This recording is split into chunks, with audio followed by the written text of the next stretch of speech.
Hello, friends, and welcome to the Exploring Washington State podcast. My name is Scott Cowan, and I'm the host of the show. Each episode, I have a conversation with an interesting guest who is living in or from Washington State. These are casual conversations with real and interesting people. I think you're going to like the show. So let's jump right in with today's guest. I am sitting down today in my studio, and Patrick Pierce McAleese at Kells Irish Bar and Pub looks like he's sitting at the bar. I am actually, funny enough, my wife had a meeting, so therefore I'm in actually her new place, Carew, which is 2 floors above Kells. So it's kind of... Okay, so you're in Carew. So we're going to talk about that a little bit. But of course, yeah. Yeah, let's talk about... We got together because you're doing, is it the 42nd annual? Yes. 47th annual St. Patrick's Day Festival, so it could be exciting. As I said, this day 5 years ago, I wasn't sure this would ever happen again, but that's why we're, we've had a couple of good years in a row there, but I'm really hoping this is the year that Seattle knocks the cobwebs off. It breaks out a little bit. Yeah. Okay. We still, I think we're still dealing with a lot of the legacy of COVID and some of the behavior. Well, let's go back. How did Kells get started? For those of us that, first, well, let me give you a couple questions. Number one, how did Kells get started? And number two, simultaneously with that, why did you guys pick Pike Place Market? Good question. I had a brother that lived down in the market. A guy said, even we first opened here, so that's a loaded question. So I'll answer the first one. Being in the city, there wasn't a lot of other places. That was like the places where people would congregate. I mean, I think people have a rose-colored lens view of Seattle in the early '80s. It was pretty gritty downtown. There was no place you would, I think it was very dominated by neighborhoods, and I even saw that post-COVID, where downtown really took another kick in the teeth and people's businesses started closing down again. So it showed you back in those days, it was like there was just not a lot of activity. And I think the way they look at, we found the space, the old 1916 Post Alley, the old Butterworth building. And I got to tell you, even our Pike Place Market has rose-colored lenses there. I had pictures of this alley. It's where the rubber met the road.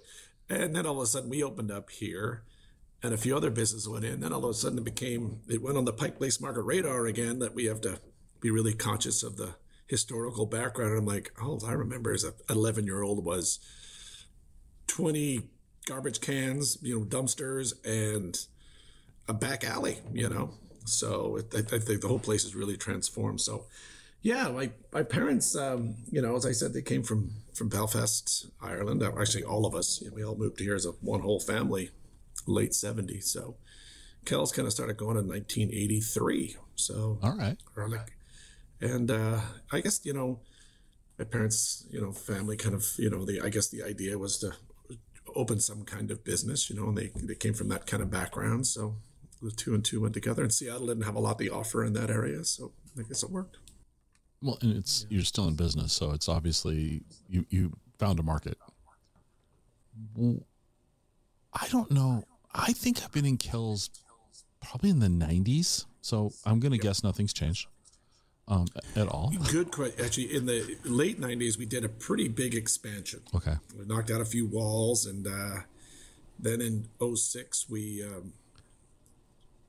added a banquet room somewhere. We had a second level. Okay. And that's when we purchased my mom and I purchased the building in 05. Okay. So that kind of changed things a lot in terms of what the future would hold. So you own the building, which yeah. So that being said, it's transformed in a lot of ways. It took a lot of years to kind of get it done. Between building permits and COVID, and finally got it done after 20 years. Finally got the whole thing completed, and now we have, as my wife kind of put it together, it's kind of an ecosystem of sorts. So we have 5-6 levels. And it's all kind of occupied by something we do. Oh, really? So it's kind of fun, okay. No one. So yeah, so Kells is definitely like in 1983, 84. You had one little side to Kells, what we call the restaurant side now, and that was St. Patrick's Day. Mm-hmm. And that was kind of, I remember that well, because it was like back in those days, it was kind of hard to get a liquor license. So we started out with just beer, wine. And I remember it was on St. Patrick's Day, 84, that actually Governor Spellman came in, and that somehow he, that's why he'll always be near and dear to my heart, because back, I guess it was quite difficult to get something like that done. So he did it, and we got a liquor license after that. So that allowed us in the next year, 84, 85, that we expanded into what is now the Butterworth building. So we're in the Alaska Trade and the Butterworth building as well. So 2 buildings, when we talked on the phone, you mentioned something, and you mentioned that the Butterworth building has kind of a historical story to it. But you mentioned something. It's like but you mentioned. Let me interrupt you. Let me just go with this. You mentioned something about the elevator having the view of Elliott Bay. That is, and a storeroom. Don't forget the cloakroom. They had a cloakroom that would have had a view of the Elliott Bay as well, which I kind of. It makes you just scratch your head with today's. Okay, anyway. So share with my listeners the kind of the backstory of this building that you guys are occupying now. Yeah, I guess the Butterworth family. I guess that's the urban legend of the whole thing. They weren't even morticians; they were clearly businessmen, and they. Built this actually, which is this in 1903. So we're actually 4 years older than the Pike Place Market. So this is like the first freestanding building on First Avenue in this little area we call the Pike Place Market. Oh, okay. And then they occupied here from 1903 to 1919, and that's kind of a, I guess they started out as, morticians, first Seattle's first mortuary. They like you mentioned earlier, the first elevator on the West Coast for the purposes of carrying gurneys, which was, as I said, in probably our nicest view area of Elliott Bay. Our elevator now is closer to First Avenue in a more appropriate place, I think. But I have to laugh. And that's where the facts kind of end, and then the legend starts to begin. It was like when the Spanish flu and how they would, they were getting bodies off the street, and the city would give you so much money for each corpse, and then that's where the stories start to become legend or myth is when they were like bodies were come into this mortuary who are not necessarily dead yet, and that's where when you have these ghost tours come through here, that's something they kind of talk about, so because I think I mentioned that to you yesterday, like, yes, we definitely were a mortuary. We definitely were, the Butterworth building was definitely an Irish bar. And then at some point along the way, you probably heard this in Seattle, we had these, the Seamstress tax, which was 10% of the budget in the beginning of the end of the 19th century. Yet when they did the audit, they found no sewing machines. So another part of the story is that this Butterworth building was a place of ill repute. So as we used to joke, it's the 3 places that you're dying to get into. But again, that's part of the myth, and I've not seen that registered anywhere that it was a house of ill repute. And even somebody came up with it was a crematorium, and I'm like, well, some stuff was interesting. We found a lot of old ductwork that just didn't belong, but again, nothing official. Nothing official. That's fascinating to me. Okay. A lot packed into this 125 years in this building, I'll tell you, So you mentioned Governor Spellman, and you mentioned the liquor license was difficult to get. And I'm on your website, and it says, Kells is proud to offer one of the city's largest whiskey collections. Yes. And funny, that was even between our Kells, Portland, I tell you, they had the biggest single malt collection for quite some time. And then we went that same route. And we really did. We really invested in it. But it's like funny. Speaking of Irish whiskeys, or even like the Scotch single malts, for the first 20 years we were open, we could only get like 3 different Irish whiskeys. Now I could cover 3 shelves, and I don't even have them all. You could go on. It's the world. It's just blown up. Mm-hmm. So that's pretty. Yeah, but back then, the old days, you had Jameson's, Bushmills, and Jameson's 12-year-old. That's it. Mm-hmm. Jameson was called 1780. That's all you could buy. Now it's like Paddy's, Writer's Tears, Proper 12. The list goes on. What's currently the most popular? Jameson's. Jameson? Yeah. Jameson's is by far That's the big one that we've been put that in our Irish coffees. You know. Are you a whiskey aficionado? As my dad used to joke, if you are, you're dead. You're not gonna live too long. I enjoy it to a degree, but it's not really my as I said, that kind of lifestyle catches up with you. I don't care what anybody says. Well, I was going to ask you what give me a name of one that you think is underrated. Not even underrated. I'd say dollar for dollar, the best Irish or the best I call blended whiskey in the world is going to be ours. It's called Redbreast. It's made by Jameson's. Okay. Excellent stuff. You like that one? That one, okay. Dollar for dollar, really, really good. Okay. As far as the Scotch is concerned, you just can't go wrong with the Macallan. But then again, that's probably me and my American palate talking because it's smooth, and then you get people who will talk about, like the Island, those PD Scotch whiskeys. Mm-hmm. And if it's not really my thing, but they're excellent. And that's actually funny enough that Islay whiskeys, Islay's only about 50 kilometers from my house in Ireland. Oh, really? Now, if you got on a rib boat, we get there in 90 minutes, but if we drove there, it would take us like 16 hours, going the whole way around, So, okay. That's pretty cool. But yeah, again, those are very, very, and what I just described to you there is apples and oranges. They're completely different flavor profiles, different regions, different, And I got to say, a bit more expensive, As I said, some of the Irish whiskeys, what I described there with the get more bang for your buck, for sure. Right. And then you have Kells brews their own beer? Yeah. So I have a nephew down in Portland, and he's been doing that since, God, I can't believe it's been nearly 15 years. Where time flies, I kind of found myself correcting myself. Yeah, we just opened it's like, shit, no, it's been a long time. It's been a while, Well, so we do all our pipeline beers there. That would be like your Kells Irish Lager, Kells Stout. We do an IPA, Kells Irish Red. Then we do we do a hazy IPA, then we do a group of seasonals. But this time of year, come through to St. Patrick's Day, we just go to scale it back to what we call our pipeline, like that'll be your lager, your pilsner, your stout, your red. Fortunately, it's hopefully a very crazy time of year. So what? Let's talk about this. You guys got like 2 weeks of celebration going on. Yeah. It used to be St. Patrick's Day, and now you're. Good question. It used to be like the Saturday before, and it was kind of. That's where you and I got connected, kind of talking, and I'm like, when we think about it, we put this event really kind of for us starts the 6th of March. Wow. And then I officially started with would have been my dad's 92nd birthday on the 8th of March, which is Saturday, which is kind of a fun day to get things going. And that'll be the first of my Irish bands. So we fly in 3 groups for this event, and they're along with our great friends and musicians that are in our local community here too. And we kind of mix those two together. So we have 2 stages, actually 3 technically, but we have 2 main stages. In fact, we even started during COVID, which was kind of fun. We actually do a YouTube live of the whole event. Oh, really? And that starts the 15th. We do it from the 15th to the 17th. So you could be anywhere in the world and you can watch the Kells Irish Festival from the main stage. So it's kind of fun. That's very cool, actually. And it is kind of fun for the guys who are playing here, because one of our guys, Martin Higgins, he plays throughout the year in Australia and in Spain and a little bit in Ireland as well.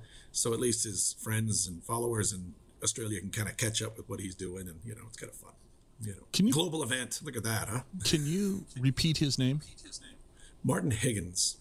So there's no way I would have ever pronounced it that way. I'm looking on the website. Oh yeah, sorry. I was gonna say. Oh yeah, when I it's spelled in Irish. I'm like looking at it going, what? Yeah, and even I was struggling with that one too. It's like and it's when it's even in his. We're good friends, so it's on his Facebook, it's like in Irish, and then in his WhatsApp, it's in English, and it's okay. I still can't wrap my head around. That's funny because I'm looking at it going, is that who he's talking about? Yeah. All right, but he's very, very good. And then we have another band, the Smoking Shamrocks, and then the Buck Mad Boys. So they're each 2 in each group. So it's they're a lot of fun. And then good energy, and that's what we're saying is like what sets us apart, like our event, is we kind of invest a lot in it. As I said, now we have as we were talking earlier, the 1983, we started off in the 2,200 square foot area. Right. And then, the next year we added our back bar area and plus the alley. And maybe it's, you see this through the lenses of like a 12 or 13-year-old, but when I remember those Sympathics days, it was like Woodstock. It was like the alley. There was no barricades. It was a huge stage outside, and you kind of you walked in from either end of the alley, and you met in the middle. And it was controlled. I wouldn't even say controlled. It was chaos, and but through the eyes of a 14-year-old, it was the neatest thing I've ever seen. But since then we have to, fire department and rules. And we have a tent and a marquee, and proper exits and these things. Yeah. So growing up, was there any doubt in your mind that this would be the path you would follow? Doubt? God, it's a good question. It's a family business. I asked myself that until I met my wife. I said to myself, I really probably should have done something else. It's just, it's being the youngest kid. My mom was living with me. She wasn't doing well. My dad passed away, but that was a good question. It's I knew I'd always be married to the business in some way, like in terms of it's really in your blood. Right. It's like my advice to anybody that, I want to open a restaurant. No, you don't. You really don't. And do you have a partner or a wife or a girlfriend? Well, you won't, when you're said and done, that's why I'm excited about us moving forward, even how we are using our building, for example. My wife and I, we moved in here. We moved on the 5th floor. So we're the first people to live in this building in over 100 years. But it allows me to see our little daughter a lot more often. Whereas we built that around, moving forward. We looked at our life and this is a tough business. Like every business is tough, but it also goes, very late sometimes and very early, but it's a unique opportunity for, I'm able to see her a lot more often and my wife a lot more often, and we're able to work together. So we've created a great environment for us. Whereas that's just not the case for a lot of people, So when you ask me 20, 30 years ago when I was doing other stuff and, our family business was growing and siblings started leaving the city, like one brother went down to Portland 35 years ago and they did that. And one brother went down to San Francisco 25 years ago. And they moved their separate ways. And I was the one here. And don't get me wrong, I always loved it. It's that's why when you're talking about like 2025 or 2020 on Sympathics Day, I was literally driving down to the store to buy to-go containers so I could give away the corned beef and cabbage. So like COVID, we're shut down. What are you going to do? And I'm like, said to the wife, I'm like, no matter what stress you deal with at work, as long as we don't have to do that again, and that was, it's crazy, and again, when days like that, you wonder, why did we stay in this business, and then there's times like this, I'm talking to you, talking about our most exciting time of the year, and hopefully a springboard for the rest of our year to come and years to come, so it's, this business it'll make you doubt yourself every day. But again, it's a legacy of my parents, my mom and dad, I think it's really important, for me. And so you remodeled part of the building and you actually turned it into a residence. So you're living there. So I can see that as both awesome and awful. Like you can't get away from it. Great point. I thought it was going to be, fortunately, the friends that I called, near and dear, imagine if I was single living here. Oh, it'd be a nightmare. Guys trying to come up the elevator every time. But when dear friends know you have a 5-year-old upstairs, they're like, they'll call first and these things. But it's worked out better than I ever thought it would. And, as I said, Kells covers the first 2 floors on the alley. So that would be Post Alley, the 1960 Post Alley, and then our banquet room right above that. Then 1 floor above that, we converted the old Butterworth Chapel into what is now my wife's restaurant, bar, coffee shop, is the Karoo. And it's a South African themed kind of bar experience. And then 1 floor above that is the Protea Yoga. So it's another kind of a South African inspired yoga studio. Okay. And then 1 floor above that is where we live. So it kind of gives us a bit of a buffer, right? You asked me, was it loud? Actually, honestly, it's ambient noise. No, I mean, the buses on the First Avenue side are going to be louder. So it's right, but the it yoga worked out better studios than I are ever thought it would. yoga studios are normally not loud at 1 a.m. Oh, that I'm just talking about. Yeah, but I was even asking about like because we do a little bit of music in Carew, but we do a lot of music down in Kells downstairs. But it works out. It worked out better than I thought. One of the things you mentioned on our call earlier was that you guys used to have music. Music's changed. The business of music has changed. How has that impacted you and Kells? That's when you just have to, like any business, with the changes, right? And like if you said to me 20 years ago, we used to charge cover charge. A lot of places did throughout the Belltown in our area, and that stopped. And then I still did music 7 nights a week, and it was like you could open the door and you'd create a business. People wanted that. And things changed, I mean, you could say COVID, but the mid-teens kind of people were just looking for different things. And that's like any business, you just have to learn to pivot, and back then it was very much our entire music genre would have been traditional Irish folk, and that's it. And then from there, you're like, of course I want to keep a lot of Irish music in Kells, but that doesn't, we don't pigeonhole ourselves either. Like for example, I had a young fella, and we're still good friends now, and he plays for us all the time. And he emailed me and he goes, I'm actually from Botswana. And, I do know a little Irish music. And I'm like, funny enough, my wife's South African, blah, blah, blah. We start this conversation like you and I right now. Right. And from there became fast friends. And I said, when do you come on down? And he ended up playing a few gigs for me. And funny enough, he plays a couple of gigs up, started playing some gigs up at Carew as well. And again, 20, 30 years ago, I would have been like, oh, God, I really need a traditional Irish folk background. It's like, that's not necessarily it, And I will say about Irish bars, too, we're supposed to be embassies of sorts, They're supposed to be places where everybody kind of should feel welcome. It should be a real place of inclusion, and that's the idea. That's the whole, that's what makes them Irish bars, So, you don't, if I ever see a red rope outside of an Irish bar, I'd be kind of like maybe they missed the message. I don't know the reference. Oh, like a VIP entrance. Oh, okay. I was going in a completely dark place. Okay, gotcha.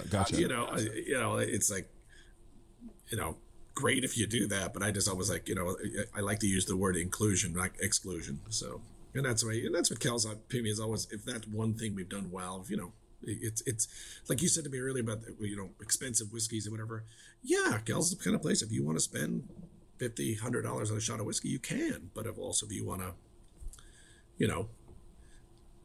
a shot of $9 whiskey, you can get that too. Right. It's for all folks. We talked about the bar. Mm-hmm. Let's talk about the food. What's your go-to? If you're the owner, you can have whatever you want. What do you gravitate towards? Oh, in Kells would be, I have to say, and I'll back up a little bit here with Irish bars in general. Describing yourself like an Irish restaurant, that is an uphill battle. People think, oh, Irish pub, no brainer. They kind of have an idea what they think. Oh, okay, get beer, wine, that. And fried food. We actually didn't have a fryer in Kells till 5 years ago. Really? We bake 3 different types of bread a day. Wow. We do our Irish soda bread. We do our Irish wheaten bread. Our chef of nearly 40 years, Brian, still does his scones every Sunday. And we do our Irish potato bread as well, which I got to tell you, I'll put against anything you'll find in Ireland. I promise you. But as far as what I gravitate to, like we're really good at, I was lucky enough to meet Anthony Bourdain once, and it was a 30-second conversation. It was in Chicago for the restaurant show, and I remember going to see a couple of other chefs were putting on things, and there was like 10 people watching them, and I said, "Oh, Anthony Bourdain's gonna," and I was expecting to seeing the same gallery of people, like 10 or 15. Oh, this would be pretty cool. I get to be an Anthony Bourdain with 20 people. Oh no, it was like Taylor Swift showed up. I mean, it was. For an auditorium of like 100 people, there was 300 people in this place. You're like, oh. But anyways, I thought, that's a missed opportunity. And as I'm leaving, like literally going back to the hotel, I bump into him and we just had a quick conversation because I think he'd done a show, it was like Hangover Weekend or something. And I kind of laughed that he was very close to our restaurant in San Francisco at the time. And he was laughing and he was kind of joking about how hungover he actually was. And a wonderful person, very engaging. And I remember kind of talking, but I'm actually in Seattle, but if you ever come there, I want you to have our sausage roll. So that's kind of our coup de grace. That's kind of if Anthony Bourdain would have shown up, he would have had the Irish sausage roll. So that's kind of something we do very well. All our pasties are excellent. That's one thing I would definitely gravitate to. And there's some other staple items on there. Like we take our corned beef and cabbage. We take our rack of lamb, and our pork chops pretty serious. But but as far as, if I were you'd come to Kel's, I would, next time I'd be like, get you a sausage roll. So okay, I have a Bourdain story. I've shared it on the podcast before. I'll give you the cliff notes of it. If you want to hear the whole thing, I'll tell you off when we're not recording. But I chauffeured Bourdain from Portland to Seattle. No way. And you know where Onalaska, Washington is? Yes, I'm driven by. Yes, I probably could drive to Portland in my sleep. So in with my eyes closed. Yeah. So about Onalaska, he goes, "Hey, can we pull over somewhere so I can get a cigarette?" I'm like, yeah, sure. And pull over into Onalaska, pull over to a gas station, and he goes, "Hey, can you drive around back?" He goes, I don't want anybody to see me smoking. I told my wife I quit. And I'm thinking to myself, it's Onalaska, Washington. No one's going to know who the hell you are. Yeah. But he's the client, right? So I pull around the back of this gas station. I get out. Now it's a Lincoln Town Car. It's not a stretch limo. It's a town car. I get out. I'm wearing a black suit and all that stuff. I open the door for him. He stands up and he lights a cigarette, and we're standing out by the car. 6 people show up. And, he's like kind of like hiding the cigarette, and he's trying, and I'm like, oh my God. And so we get back in the car and he goes, yeah, that's my life. He goes, everywhere I go, I can't even have a cigarette anymore. I go, I'm really sorry to hear that. But I got to tell you, I don't know, I guess our exchange was 30, felt like shorter, but I'm sure maybe it was 30 or 40 seconds. And you felt like he did a very good job of you're very visible. You felt very seen, and he was very engaging. And that's why I was going to say to you, like, it's like I got a friend of mine, local guy here. He's a writer, storyteller, and I remember like driving to Portland with him once, and it felt like 20 minutes. Yeah, and I was going to ask you that. What did it feel like with Bourdain? If you had a conversation with him, I'd imagine he'd be the kind of guy, if you did continue a dialogue with him, it would probably feel very quick, Well, we did chat most of the way from Onalaska up to Seattle. And at that time, my daughter was 14 years old. And I could have given her to Tony Bourdain and she would have been happy. The world, and I said to him, I said, hey, I know you probably don't want to do this, but I got to ask you. And you're trapped in the car. And he started laughing. I go, would you be willing to sign an autograph for my daughter? And he goes, yeah, sure, no problem. He goes, let's call her. And I go, okay. So hand my cell phone. I go, hey, Kenzie, hang on a second. Hand my cell phone back to him, and he starts talking to her. And I can hear her squealing, and she is just beside herself, right? And he goes, well, why don't you and your dad come to the show tonight?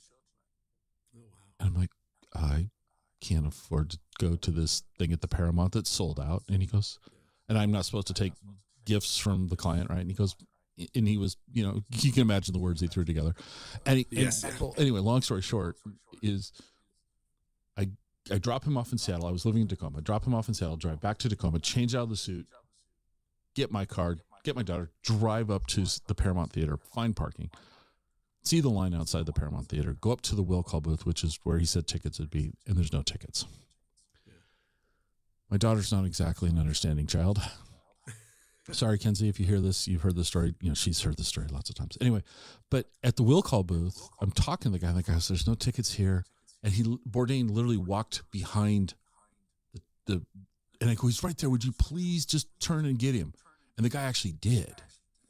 And Bourdain goes, oh shit. And he comes outside the Paramount, grabs my daughter and me, and brings us inside to the Paramount Theater. We sat in the 5th row, and she got to go up on stage after it was with a talk with him and Mario Batali. And there was an after hours party. We got to go to the after hours party on the stage at the Paramount Theater.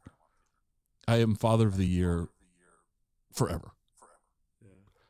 He was so nice. He was such just, he'd be a great guy to sit at Kells and have a beer with. You know what I mean? And you're exactly right. You could sit there all day with him and it would seem like 10 minutes. It's like great people that died too young. Yeah. The only silver lining of it is that they get to be that for eternity. Yeah. Whether you're JFK or whether you're Anthony Bourdain, they're just people that just were absolutely adored.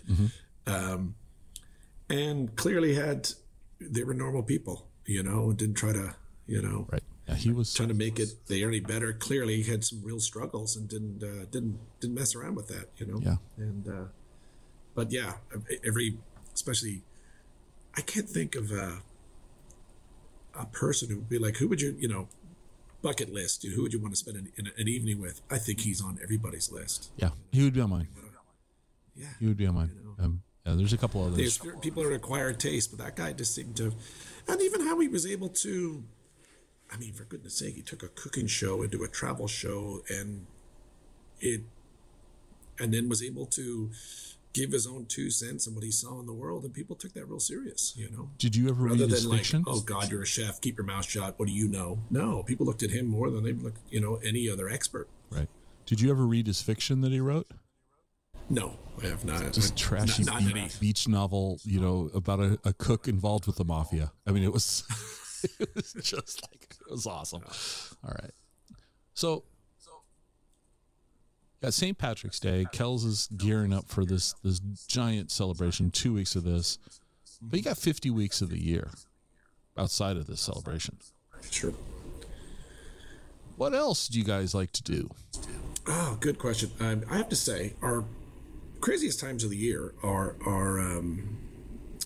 spring and summer for sure. We have a great patio. Again, that's a slogan I use for promoting our business. And even when I'm promoting our new FIFA Club World Cup this summer, it's like, we're a great view bar for sports or any sort of entertainment. But if you're a visitor to town, where else would you want to be?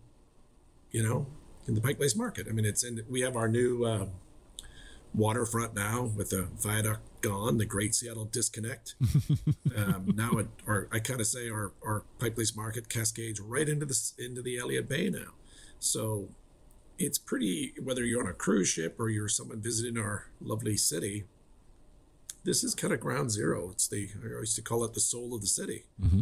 But it really is. It's especially how Seattle kind of. I mean, I like to tell myself that we're really improving. But the Pike Place Market, fortunately, has been a mainstay as far as activity. And that's the most important thing when you come to like public safety or anything. As long as you get businesses open and activity, it really helps a lot. So as far as Kells is concerned, our summers have always been kind of when you look at the urban setting of our entire Puget Sound region, whether from Tacoma, what they've done to their waterfront, goodness me, I never thought that in my lifetime that would look like that. And from the South Puget Sound all the way up to, what a wonderful, what a setting, right? Mm-hmm. Everybody comes here, it's a jaw dropping, even today, as I look at the Whitecaps out there, it's a phrase I cannot stand that people say, especially when they're not from here. They go, if it was this nice all the time, I'd totally live here. Do you realize how much water it takes for it to look like this? So I laugh. But so what we do the rest of the year, as I said, the summer epic. As I said, we have a great outdoor experience here. What's kind of fun with our building, as I said, we have our by next summer 26. We're still working on our permits and all that, but we're going to do our rooftop deck, the K Club on our roof. So that'll be a seasonal outdoor space, which is going to be, again, really, really unique in a very unique place. Mm-hmm. So, but it'd be more attached to my wife's place, the Carew on First Avenue. But on the summer months, it'll be our as I said, Seattle, I always joke, Seattle is probably the most temperate city in America. It's temperate 300 days a year, but we have no idea what those 300 days are. 2 weeks ago, we had it was quite chilly, but it was just epic sunny weather. And then there was last night. Jesus. I was kind of wondering if you were going to have power today from what I read. Oh, goodness me. I mean, I brought in our flags last night. I mean, pulled the awnings in. It was off the charts, Yeah. It gave yes, even our building, lights flickered. I was like, you got to be kidding me. This is nuts. And my daughter was at the window, and she thought it was just, she's enamored by it. She loves looking at the water, but she was just, and then she was all worried because her mom would work out last night, which is only like a block away, but she's just so concerned about how mom is going to get home in this weather. And it was like, I have no idea how she's getting home. It's 250 yards away, but she might have to take an Uber. It was crazy. So the answer to that question, we have it's a great fun area. If anything, you say to me, what about January and February? And I'm like, oh, for goodness sake, we're nearly through them. They're terrible, in our business in Seattle, January and February, ouch, it's tough. That's why it's so fun when you have the likes of a St. Patrick's Day event come along. It's our kickoff to spring. It's like, and it literally is the kickoff to spring. Right. But it's fun being in an industry like ours, being in the Irish bar industry, whereas March for some restaurants is just like January and February. But for us, it's a you got a built-in Kickstarter. Yeah. So it's that's, and as I said, what we're doing here is a pretty unique event in that way. Mm-hmm. As I said, we're doing it for close to 2 weeks, and we try to do the music nearly every day, and that's why. Somebody asked me that question, what would be, what the thing they want to experience first time they're here? And it's, of course, the entertainment's got to be right on top of that list. That creates an environment, that creates a buzz, and then how people react to it is what makes you want to go to a place. Correct? Mm-hmm. You don't go to an empty place that has no energy, no buzz. You kind of want to go something else. So we've done a really good job of, and that's what's kind of fun with we have our two, that's close to 8,000 square feet between our marquee we put outside, the 3 Kells spaces, and of course even my wife's space, Carew on First Avenue, will be part of the fun that day as well. So especially if the weather's like this, we need some more covered place to stay and hang out and have fun. So, but yeah, it's a great. People ask me, oh, you must hate it now. After COVID? Absolutely not. No. It's the greatest thing in the world. It's fun. Walk me through, I'm looking at this, and you got your kickoff celebration, and like you said, it would be your dad's 92nd birthday. Mm-hmm. Then you've got, from the 6th to the 17th, you've got Irish music, and we'll put a link to that, and there's all, you've got a nice selection. We were talking about your food, but you got themed events. So you got key highlights include a rugby watch party, or parties. St. Patrick's Day Parade is scheduled on the 15th, and a reception for the mayor of Galway. Yeah, that's a fun one. That was good. We've always kind of unofficially been involved with that. Now we're official. And that's going to be on, I believe, the Thursday, the 13th. The 13th is what it says here, yes. And that goes back to the Irish Heritage Club in Seattle here. They have years ago, they started up a Sister City program with Galway, which is kind of cool, very fitting. I know that it's the West Coast city, probably one of our biggest towns on the West Coast of Ireland, and a really beautiful scenic space.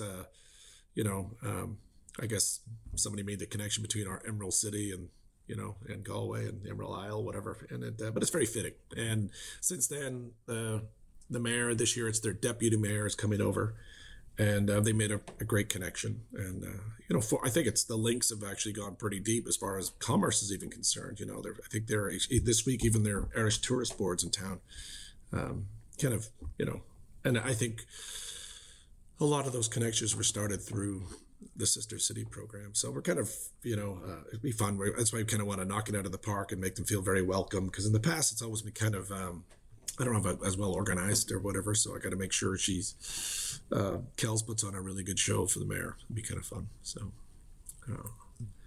and then for that weekend, we really kind of steamroll into it's when the other 2 Irish bands show up, the Buck Mad Boys and the Smoking Shamrocks, and it'll be great fun. Do you get a noticeable amount of patrons from out of the area? I mean, Yeah, in fact, I do. You know, it's really funny. I have a friend of mine, Dr. Bruce Twaddle. He's a character. He's from New Zealand. Okay. And he literally flies in for 4 days. Really? He must have horse blood, though. I know who can do that. I mean, even I said to him, "Can you sleep on the plane?" He goes, "Oh yeah, no problem." I said, "You're unbelievable." Yeah, He lands on the Wednesday, and I think last year he landed on the Wednesday and he left on first thing Monday morning.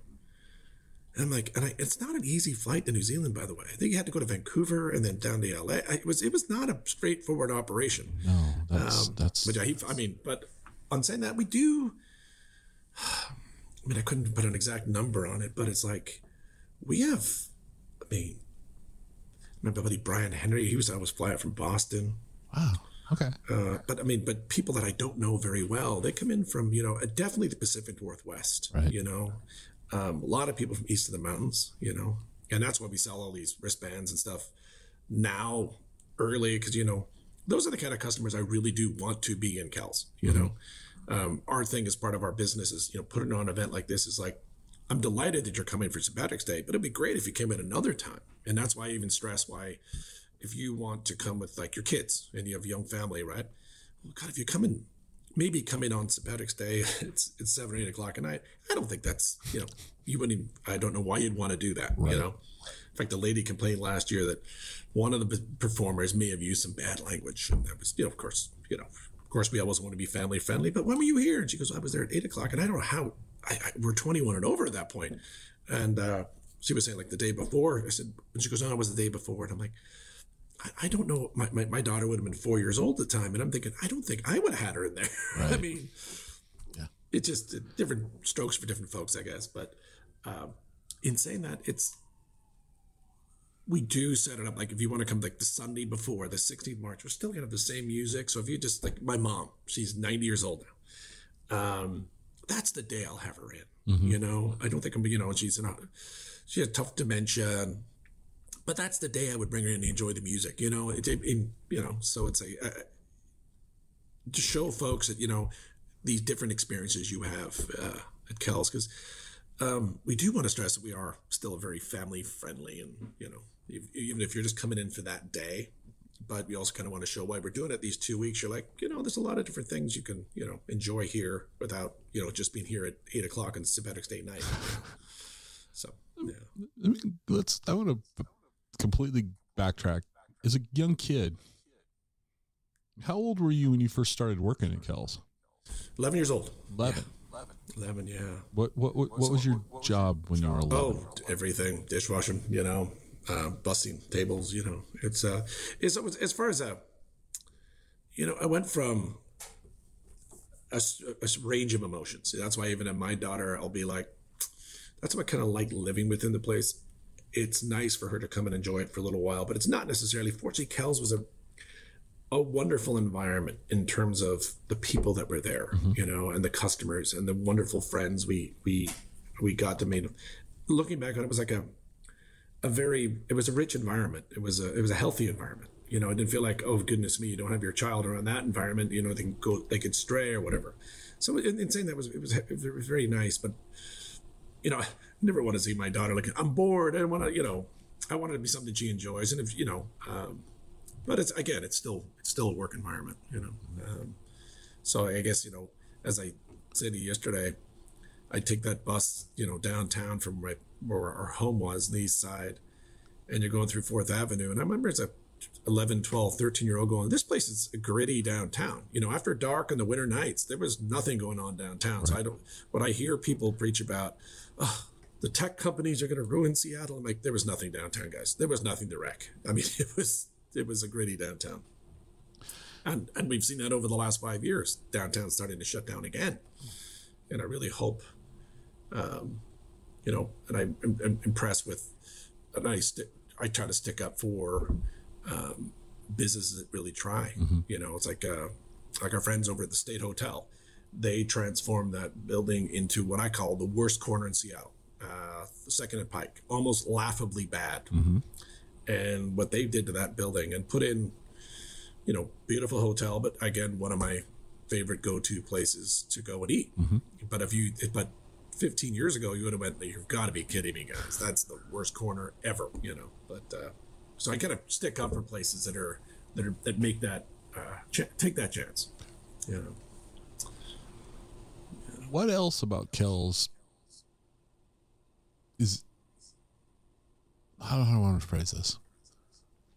Share with us something, share a secret with us. What doesn't the public know about Kells that you're willing to share? The ghosts? Yeah, okay, the ghosts. Oh, it's funny. Not really, actually. Actually, a friend of mine, she was doing I'll call it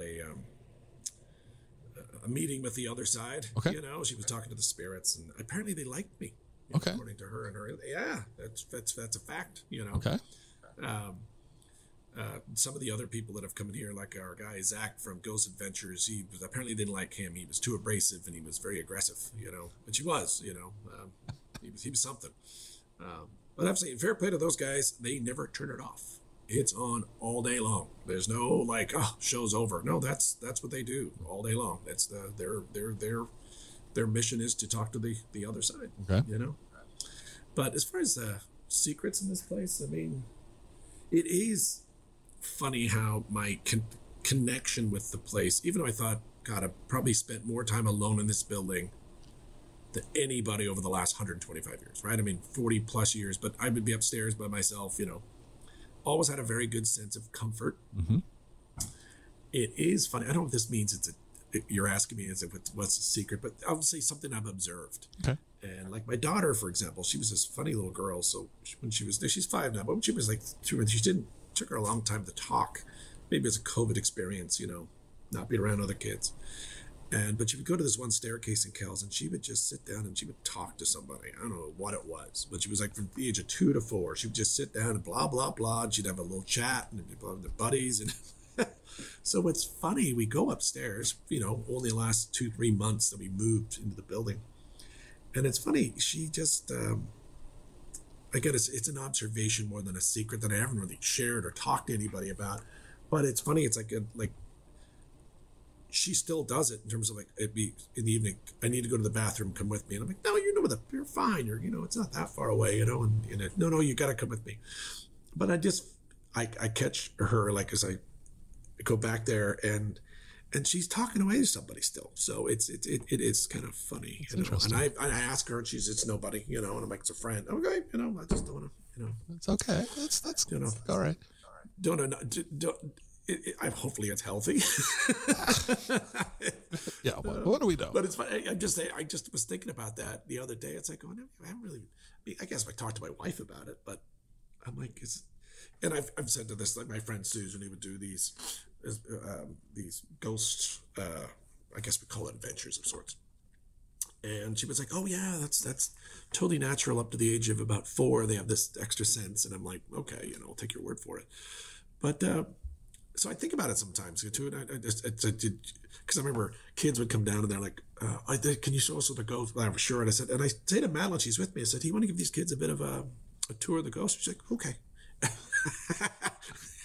4 of these kids just bolted, no chance. She's like, oh yeah, they're upstairs over here. And it's like this a year ago, you know, so it was cute. She could, you know, she's kind of having a hard time kind of communicating to them, but she's kind of showing up where the ghosts are and all that. It was very comical. I mean, yet it was some of the older kids were just delighted, and then these other kids were just not having it, you know. So okay. It was funny. So, but as far as I mean, I think our some of the I wouldn't call them necessarily secrets or stories of this place. I think there'll be a lot more to come. You know, I think we're in a very, as I said, we'll use that phrase, the ecosystem that my kind of wife created here when we were kind of coming out of COVID going, how are we going to use this space? You know, the idea of, you know, some law firm or design company showing up to rent space office just may not happen. You know, you know, people work from home. Look at us. We're having an interview over our laptops. It's, you know, that's what we do. So that's kind of where that conversation started. So I think we're going to, moving forward, I think a lot of crazy stuff's going to happen here. I don't know. Because I've been pretty lucky. I mean, I've had some, you know, talking about the ghost stuff. I've had some crazy stuff. I mean, nutty stuff's happened here. And I mean, and I'm not as bad as some people. Like I had a kid, Josiah. He worked on the door for us. Great big guy. And he chased this little girl up the stairs into the banquet room and ran through her. And he wouldn't, and he's this great big football playing fella, and he's just like, oh no, there's no way I'm going to that place alone ever. Forget it, you know?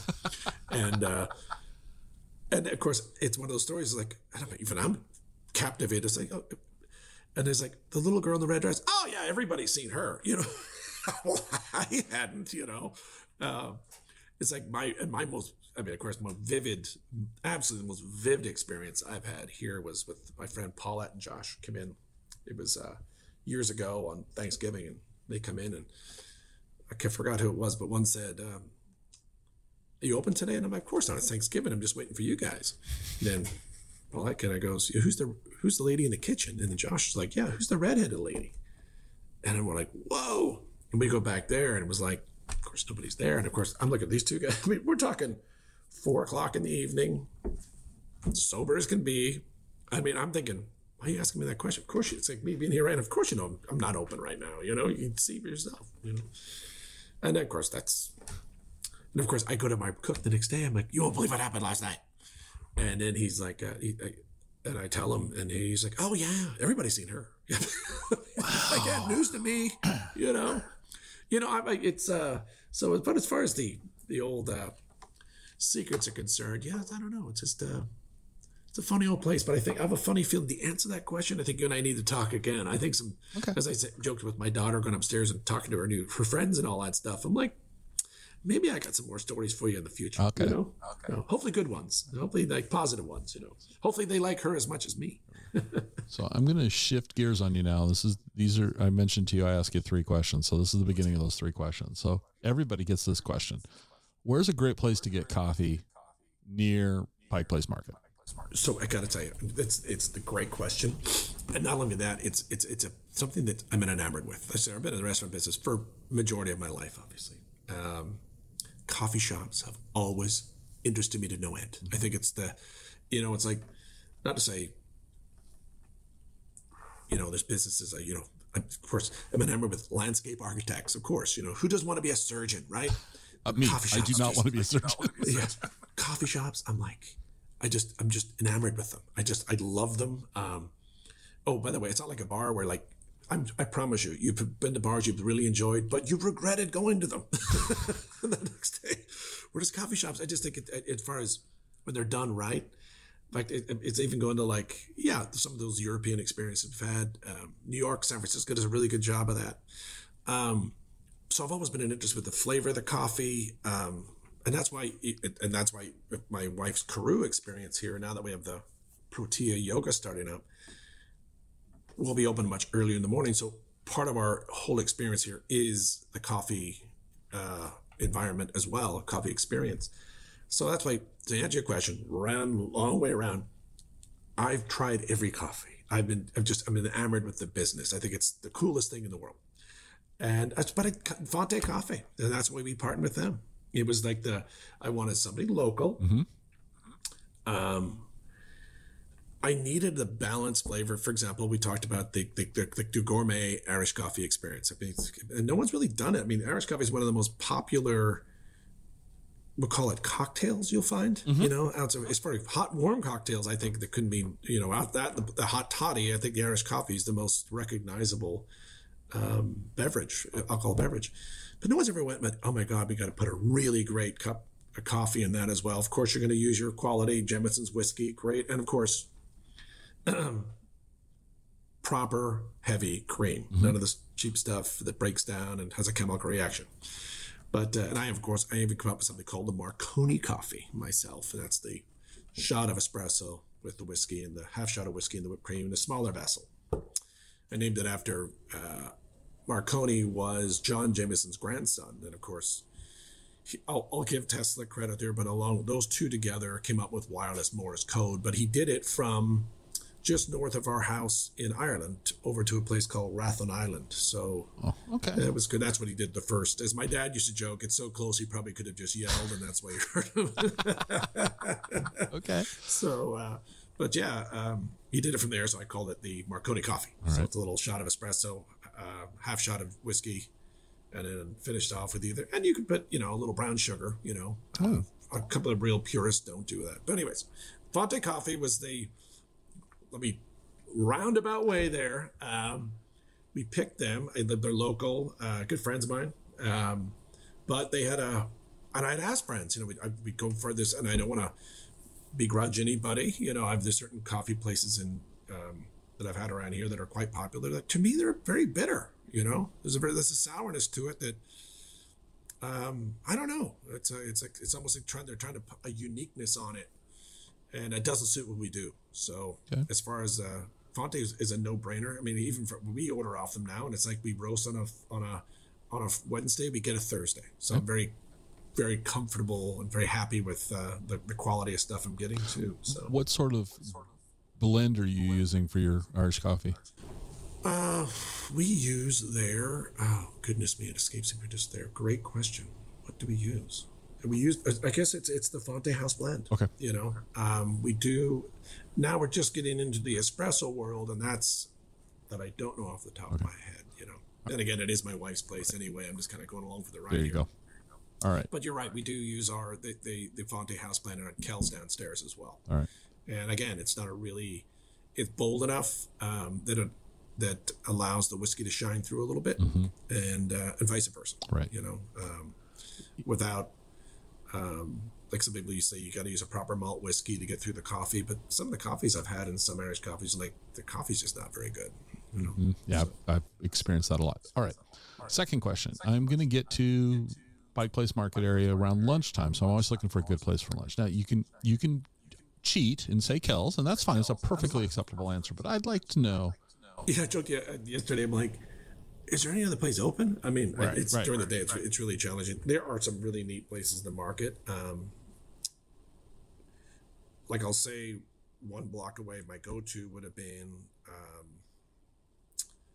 the Ben Paris, but that's not Pike. That's one block away, on Second and Pike.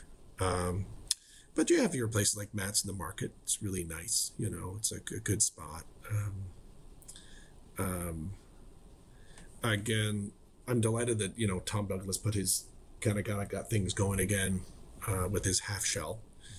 We had Edda's for years and years, and I'm kind of happy that he kind of got that going on again, because it was as I said, he's a good barometer for our business here. He had a lot of restaurants within this area, and some started closing, and that was kind of frightening. So I think we have some new experiences going, but again, from our food lunch experience in the market, there's kind of like good little secrets in the market there too. It's like you go to Jack's Fish Spot. They have a little bar in the back of that, which is a neat little, as far as you want to get like fresh crab or their some of their seafood stew stuff and all that. It's pretty neat, pretty unique, as a quick turbo experience. Okay. So.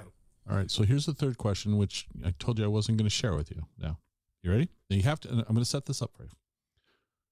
You have to give me an answer, and you have to explain why. Okay. Going to play along? All right.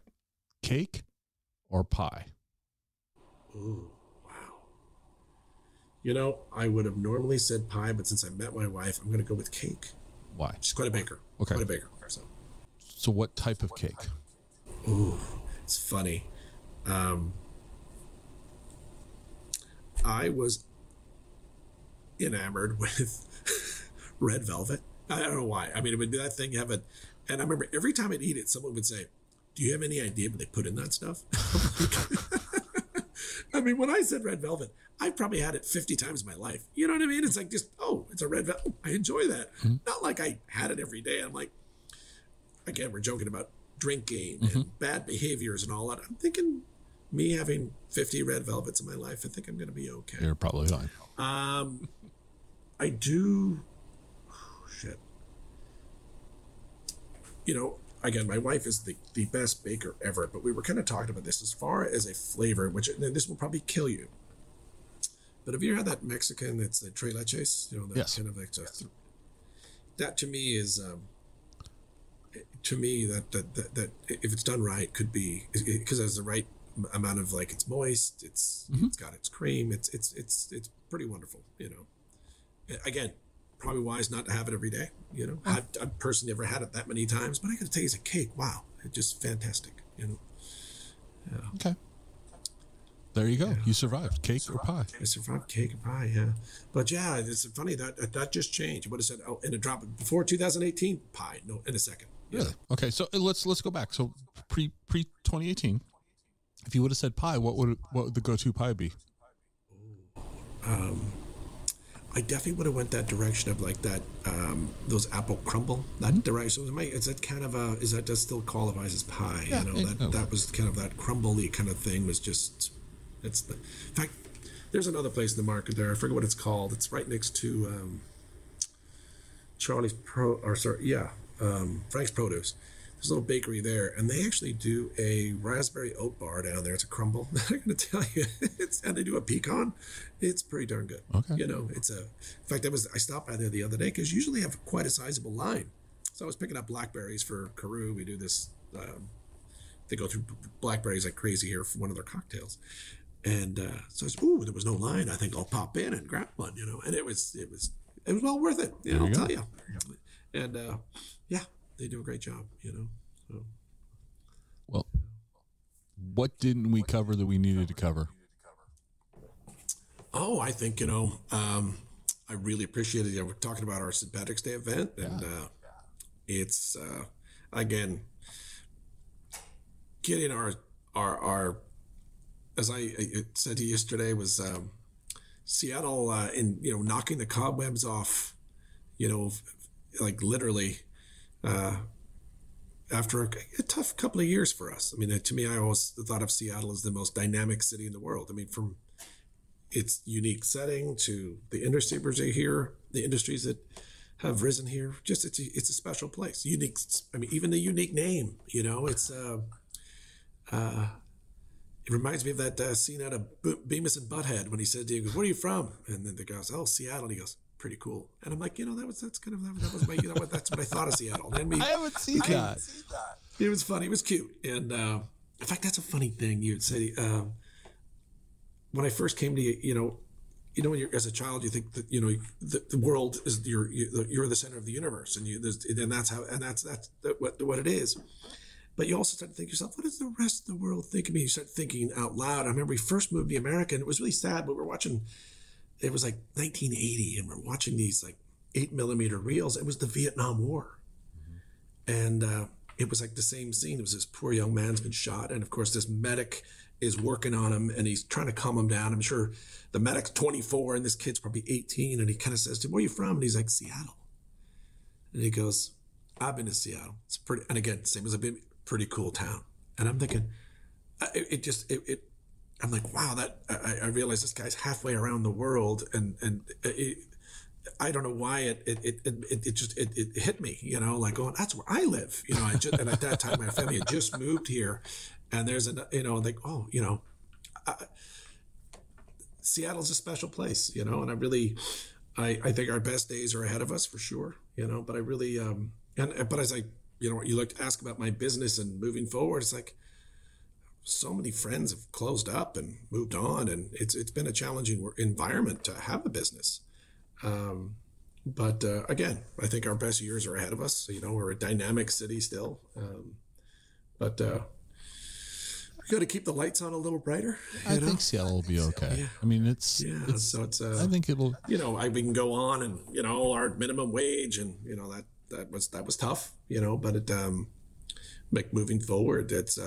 We are such a neat city, and we have so, of course, you know, with this World Cup, Club Cup, and the, you know, the FIFA World Cup next year, I think we have a really neat opportunity, because like my in-laws are from South Africa, and they were making fun of us for a while, you know, and I'm like, for goodness sake, they're in South Africa and they're making fun of Seattle, you know, so it's you hadn't moved to Seattle yet, but in the 70s there was billboards that said, "With the last person to leave, please turn out the lights." Yep. Seattle in the 70s was in a bad way. And I have to say, some of our business leaders here, I think, you know, whether they meant to or not, I think they listened to that loud and clear, and they diversified quite well, you know, and the whole region, right. You know, and I don't know what it is. I mean, hats go off to our, you know, people say, I don't care what anybody says, but when you get places with really crappy weather, sometimes you come up with some very creative people, you know, maybe it's true or not, but we're in a place that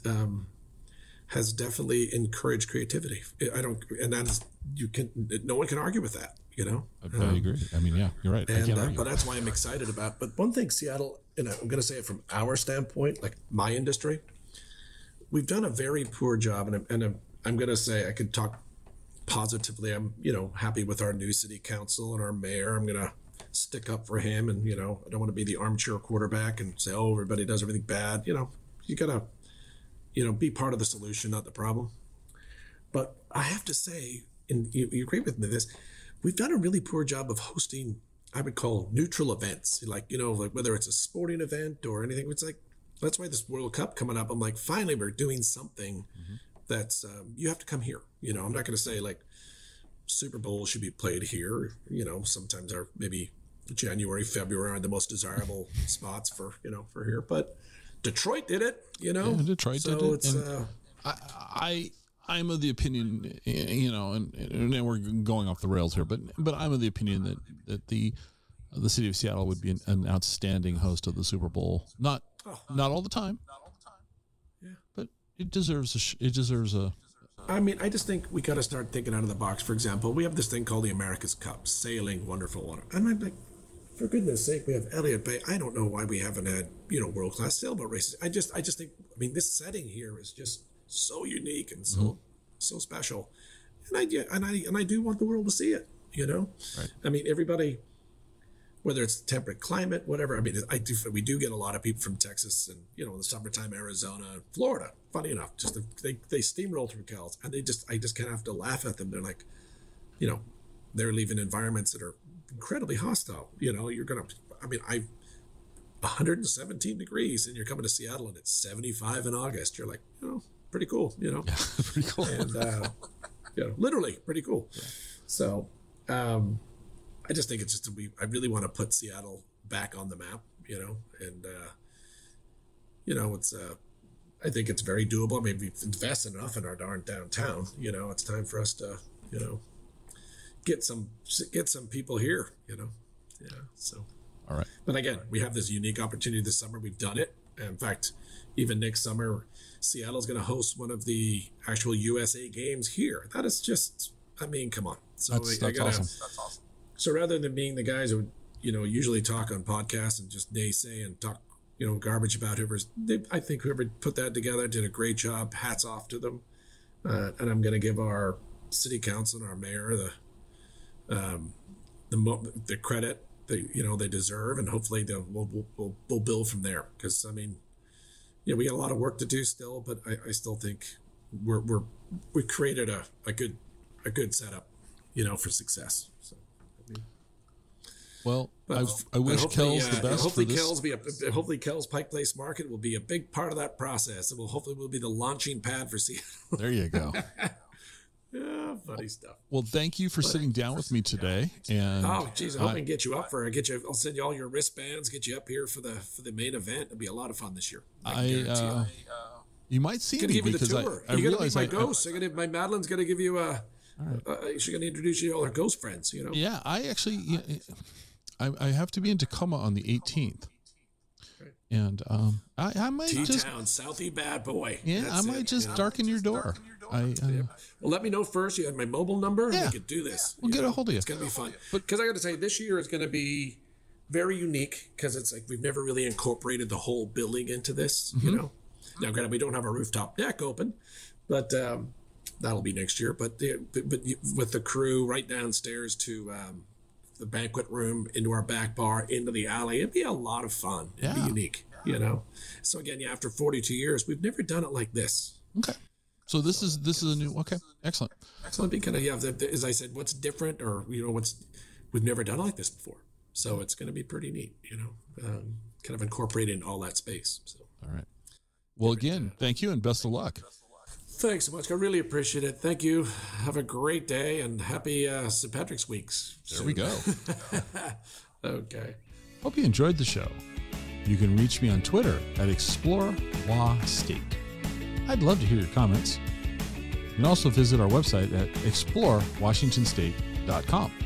If you know anyone who would like the show, it'd be amazing if you'd share the show with them. This is the biggest way that we grow this show. Good old word of mouth.